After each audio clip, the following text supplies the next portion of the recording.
July 1st, 2026, A Life of Meditation. The Power of Christ to Create a New Person. Dear beloved saints, I pray you are resting into the Lord's peace today.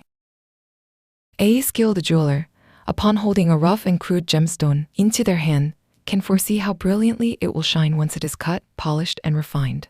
Similarly, an expert sculptor gazes at a block of cold, hard marble and discerns the form of the perfect masterpiece hidden within. The artist already envisions the future work of art that will be born from their fingertips, deciding where to carve the eyes, ears, and hands.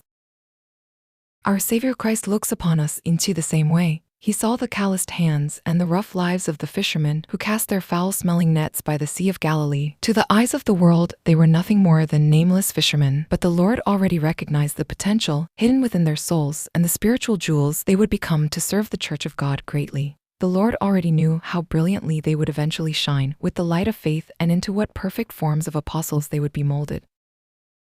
Therefore, when the Lord calls them, He leads them to the foot of His cross. Although they were lives like raw pottery, battered by the north and south winds of the world, and smeared with foam and mud, the Lord strips away all those flaws. With the breath of life He infuses, the Lord gently polishes their rough characters and molds their once dull souls into nimble and vibrant instruments. He is not one who merely changes a person, but one who completely recreates their very essence. Taking a fisherman weary from catching fish and sending him back into the world as a fisher of men, this is the very way of love by which the Lord treats His children. Beloved, there are times when our own lives feel like a storm-tossed, mud-caked place. But remember, just as the sharp blade of a jeweler makes a gem shine, the trials that pass through our lives are the refining process by which the Lord is molding us into even more beautiful souls. Even if I appear insignificant and rough at this moment, do not be discouraged. The Savior who created us is still meticulously cutting and polishing us with His own hands even now. Entrust your life fully to the Lord. He will surely enable you to radiate the most brilliant light of faith that the world cannot withstand. Meditation and application. The first meditation is viewing myself through the Lord's perspective.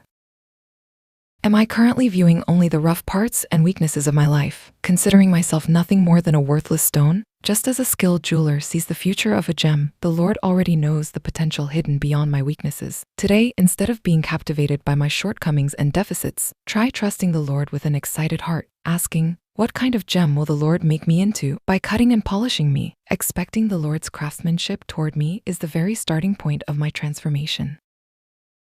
The second meditation is turning times of rough refining into opportunities for gratitude.